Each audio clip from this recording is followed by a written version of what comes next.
You know what? I'll just say this. Is the grocery store gonna get mad at me if I complain about the carts not being returned?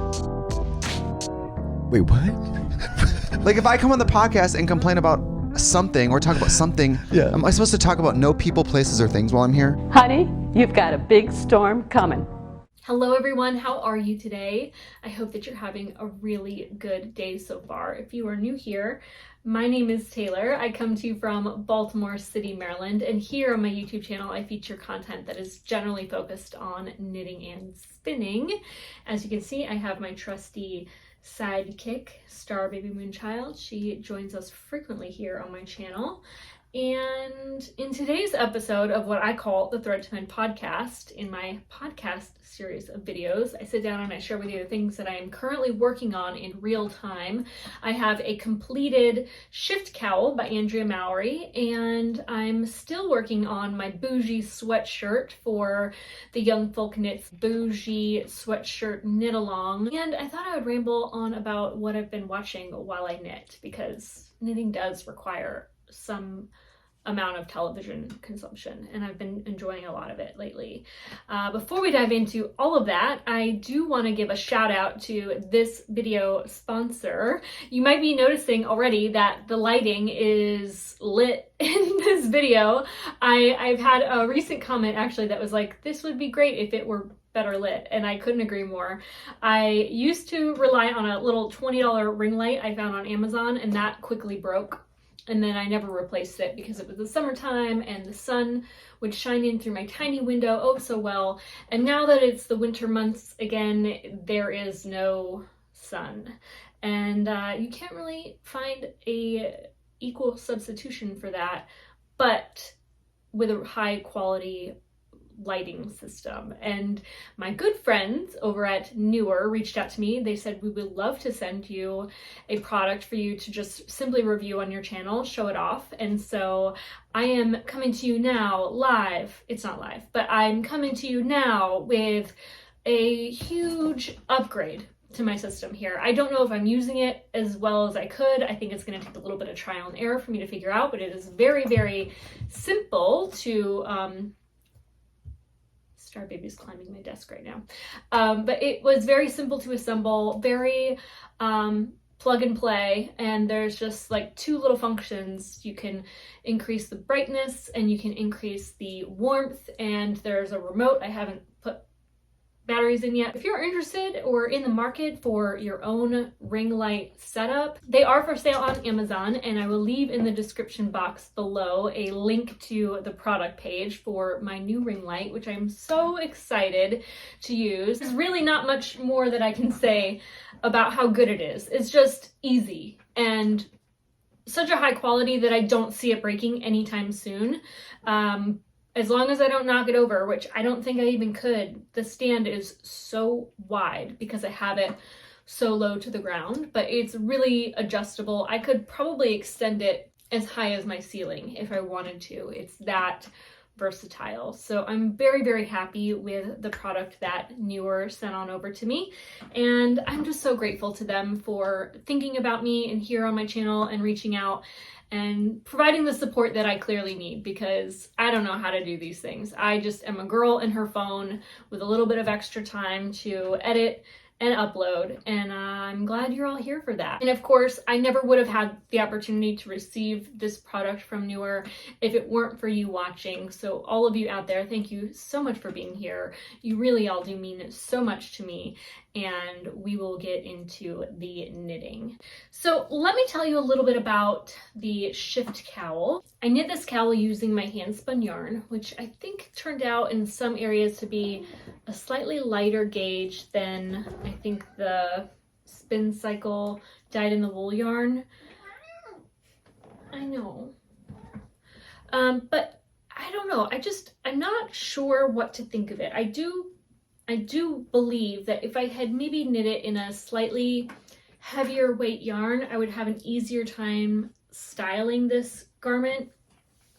I have worn this garment a couple of times, and I just feel like I don't really know what to do with it because it sits kind of awkwardly. What tends to happen is over time, because it's so much heavier in the front than along the back, it will all kind of fall forward to the front. With this one, I feel like I really want to wear it kind of over the shoulders because that's sort of what I'm used to with wearing shawls. Actually doesn't really look bad. I don't know why I have a problem with it. I think I just wish I had a shawl to wear, you know? And it feels like it's just like hanging off my neck. Of course you can't see it right now, but it feels like it's just kind of like accentuating my very bad posture.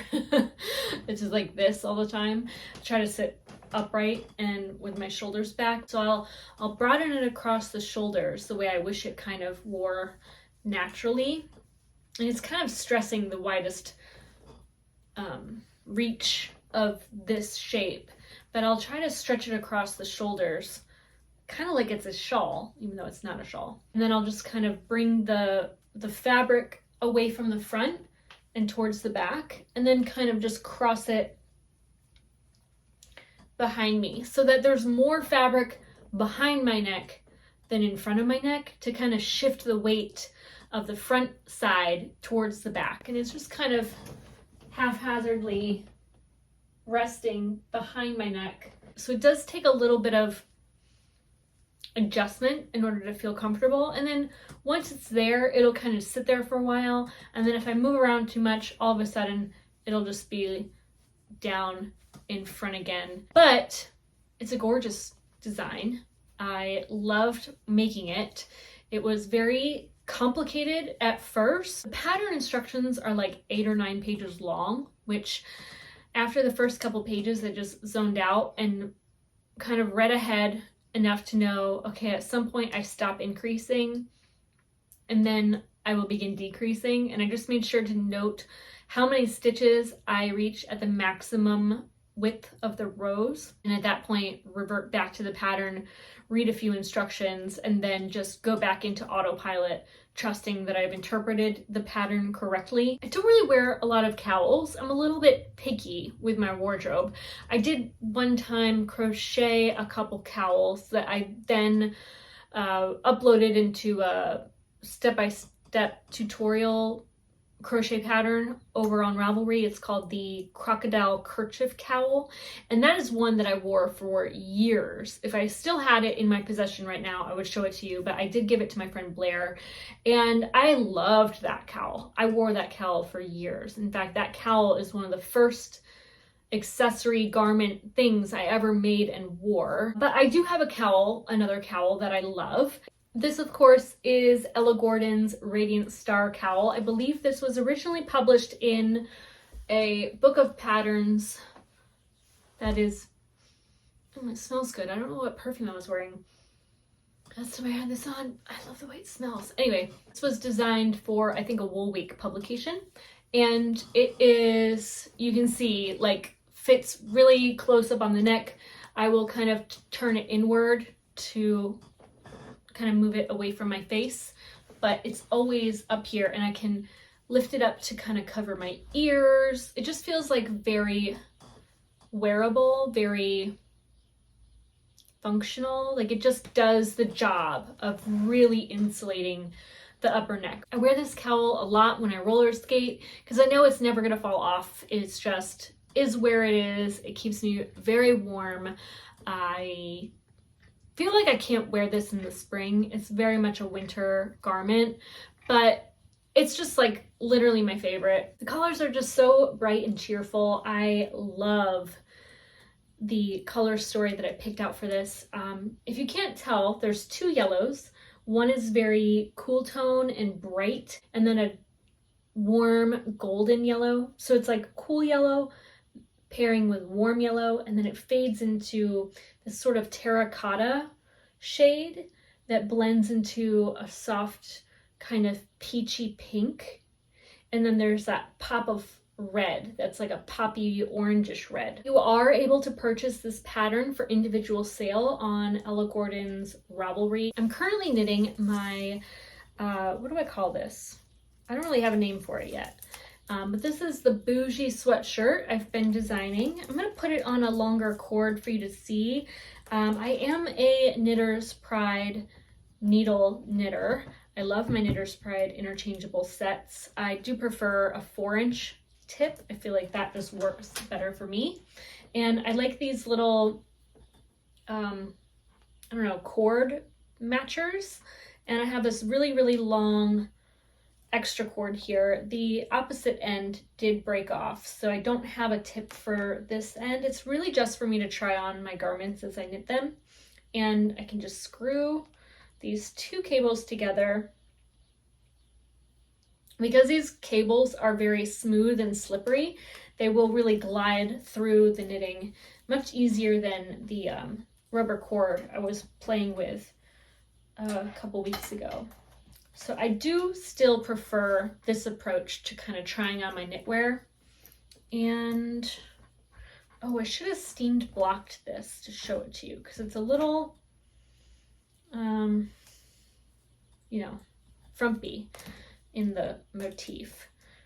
But I just split for the sleeves, so I do have my stitches on hold with a very short cable and some cable stoppers here, and that is my preferred version of a waist yarn. It's just easier to knit straight off of once I am ready to pick up my stitches, but these cables are so short that they don't really give a proper width for trying on. So when I do throw this over whatever I'm wearing, it doesn't fit the way it would naturally. And if I were actually trying it on to fit, I would definitely put a longer cable in the sleeves because you can see it looks really bunchy, and because it's so bunched up, it's not extending as low as it will eventually. So this is not the depth of the yoke, truly. And it kind of won't sit low on my shoulders because it won't allow it to extend lower. But this is the start of my bougie sweatshirt. This is a cable motif that I improvised. I didn't have a plan. I just knew I wanted to grow cables out of a cable out of a cable. And I eventually just kind of brought them all together so it would just be a very short and sweet motif at the chest. It feels like I'm wearing this like superhero pendant, you know, like I feel like some kind of superheroes had, oh, I lost my stitches. Maybe Captain Planet or something. Do you know what I'm talking about? This is a design that I'm planning to draft a pattern for. Why am I wearing this over a sweater? I don't know. But you can see that the neck is just a little bit looser than the typical kind of, Andrea Mowry always wears kind of very crew neck vibes. This is a crew neck also, but it's a little bit more open. I'm gonna get a little closer for you to see this motif. It makes me think of like the image of a person kind of standing in a valley with their arms up like this, like they're channeling the energy of the universe. It makes me think of that power pose. I don't know if you saw that TED Talk before. I want to say to you, don't fake it till you make it. Fake it till you become it. Do it enough until you actually become it and internalize. Tiny tweaks can lead to big changes. For 2 minutes, try doing this in the elevator, in a bathroom stall, at your desk behind closed doors. That's what you want to do. Configure your brain to cope the best in that situation. Try power posing. And also, I want to ask you to share this science, because this is simple. I don't have ego involved in this. Give it away. Like, share it with people. That I am drafting row by row instructions for the pattern, but it is also a completely omittable motif. So if you wanted a simple raglan without the motif, you could do that as well, but I did want to offer something extra, something special, something that I enjoy making that makes it different than every other raglan. If you have knit any of my current raglan cardigan patterns and you've knit other raglan patterns, I would love to know your thoughts on how my patterns compare to other raglan patterns and the fit. I think that those comments would be valuable not just to me, but also to other viewers here on my channel that are curious to know more about raglans, or maybe they feel like raglans don't fit them well. I have heard that a lot, not a lot, but a couple of times in other YouTube platforms, people say that raglans don't fit them, and I want to know why. Why doesn't a raglan fit well? And what is it about a raglan that you don't feel like you like? I have knit a raglan pattern that was written differently than the one that I knit for myself, and it was too tight in the armpits, and it had this like extra fabric thing happening here. And that pattern was written so that, like on my size, for instance, you're increasing at a steady rate the entire time. And then for just a few rows, you increase only at the body, but not at the arm. So you stop increasing at the arm so that the arm does not become too large. And then for larger sizes, so I usually knit the second smallest size for my patterns. I'm a 32-inch bust, so I do make sure to draft a pattern that will fit a bust smaller than 32 inches with the recommended ease. I do feel like that is important in a world where we're not all big busted ladies. Some of us aren't ladies at all, so we don't need all of that extra room in the chest. And if there's any younger person out there that hasn't fully developed into their adult size, I would love them to be able to knit my patterns as well. That's something that I've noticed in more size inclusive patterns, which I think every pattern written today forward, or even, less recent than today, but I think every newer pattern really should be drafted for a deeply inclusive range of sizes. I feel like the smaller size people are being excluded, to be honest, because I was looking at this gorgeous pattern the other day. It's knit with the smallest measure of 44 inches to fit with 10 to 12 inches of positive ease, which for me would be 12 inches of ease on a 32-inch bust. And something that I wish were considered more when grading patterns is that the amount of ease for a 32-inch bust is going to be different than for a bust that's 60 inches, because an extra 10 or 12 inches on a 60-inch bust is a completely different ratio of ease than on a 32-inch bust, right? I'm going to take this off because it looks ridiculous. I thought I might knit, and we could talk a little bit about what I'm watching on television. All right, let me get this together. I do knit on a very, very small circumference, like all of my needles, all of my stitches are jammed on this little needle, but I do have to try to get my needles tightened because otherwise it's a pain in the butt with that silk mohair strand. When I don't have a little needle tightener around or a rubber band, I will use one of my stitch markers to just poke through that hole to give the little extra leverage I need to tighten the grip. I would love to know your TV recommendations. I, as you know, am a big fan of Forensic Files. I think I just like the dryness of it, the predictability. I like that the format of the show is always the same.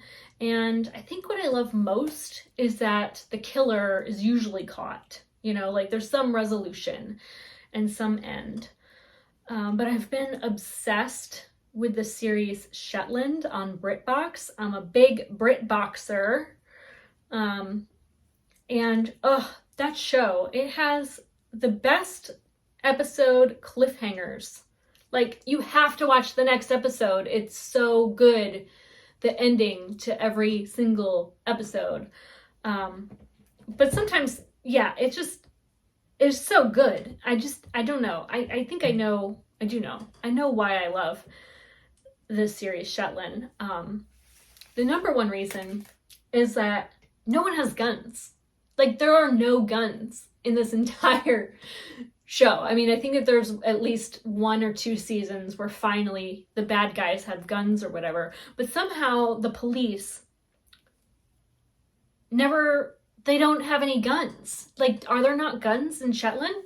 Do they not have guns? I don't understand. It's so bizarre. Like, to see a cop approach a murderer and just be like, let's go now. Like, It's just so funny to me.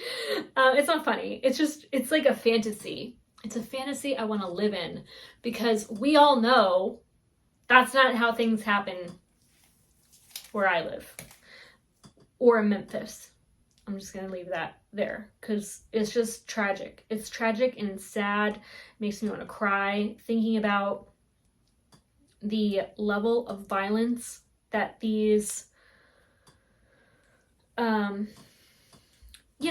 public servants are enforcing on the public. It's just sickening and sad and angering. And I don't even know what to do or say on that matter. But I do like to escape reality into the television on occasion. And when I do, I go to the fantasy land of the Shetland series, where all the police are good and none of them have guns or use, violent force, and everything is right in the world at the end of the series. I really loved the Shetland television show. I really do want to go one day, love to go one day. I would love to visit the yarn mills of Shetland and, I don't know, do that. I would like to do that. We were watching an episode one night and I remember thinking, this feels like such a violent place, which coming from Baltimore is a joke, because we Googled how much crime happens in Shetland, and I think as much crime happens in a year as you find in a day. It's kind of out of control. The violent crime and the gun violence in Baltimore, it's really sad. I don't even know.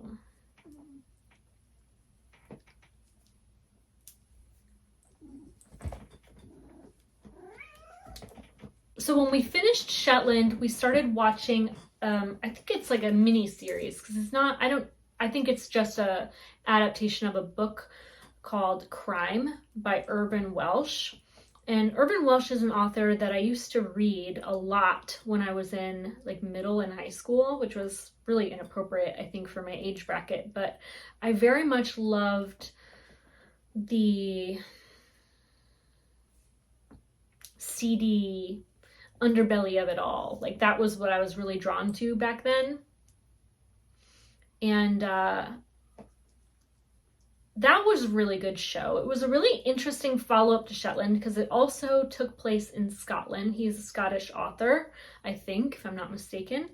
And very similar in entertainment-wise, because they're both Scottish, they're both police, they're solving murders. But the Shetland series is far more wholesome and really makes you think the police are good and grand and wonderful. And then I don't want to spoil it for you if you haven't seen it, but in the show Crime, they're not. They do drugs and they have problems, and they will do some unethical things sometimes, but because of course they are the protagonists, you really are for it, I guess. I don't know. It's strange. It's like a two opposite things are both true at the same time sort of thing.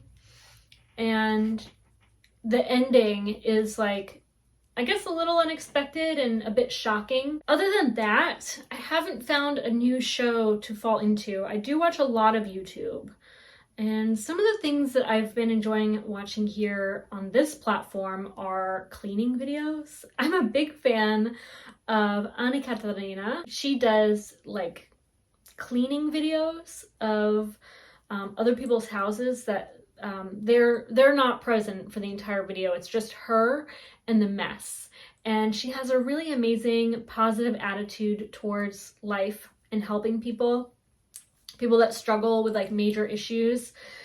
She kind of just swoops in, gives them a clean slate. She doesn't really pass any judgment. She's never grossed out by anything. In fact, she loves the dirtiest stuff, and she will do the most. And I think she's over in Denmark maybe, or Sweden, or I don't know geography, but she is over there somewhere. And so a lot of the like efficiency apartments or whatever they are very similar to one another. I think it's interesting how a lot of the bathrooms don't really have a shower. It's just like a tile room with a drain in the middle and a shower head like attached to the wall. It's just interesting how different things can be. I know like in Europe, a lot of the times the toilet is not really inside the bathroom. It's in its own little closet. I love YouTube because I love to see around the world. I like to see the other lives that people live and how things are different. It just helps me kind of get out of the United States for a moment. A few things that I've really enjoyed watching on YouTube are like beauty channels. I watch a lot of like review channels. They're like smaller creators, like people like on my level who just post like makeup reviews and get ready with me's, and I really love that stuff because I always feel like I either learn something from them about how to apply makeup or about different products, like things that I want to avoid or things that I would consider investing in. Teresa is Dead is like probably my favorite beauty related channel here on YouTube. And I really love the whole like mass consumption genre, like the people that are constantly buying more and more new and newer products. How many foundations do you need in a year before they've expired? And I think the answer is like 2 for simple variety, you know, like you don't need a lot. So it's nice to live vicariously through other people that will consume all of the new so that you don't have to. And then you can watch them agonize over what they're going to keep and what they're going to get rid of. As much as I love buying and consuming things, like I love to spend as much time and energy finding the right amount of space for everything. Like I love makeup and I love to buy new makeup, but I also love maintaining a drawer that is organized, where everything fits, where I'm not like overwhelmed by the number of choices I have. So I really like watching different beauty channels to kind of figure out what I want before I buy it. And a lot of the times I'm not buying anything. You know, I might invest in something if it's on sale, or if I'm seeking out the exact shade that I need. But other than that, I just really love to watch other people live out that life. Of course, I love the Bald and the Beautiful video podcast. That is a lot of fun.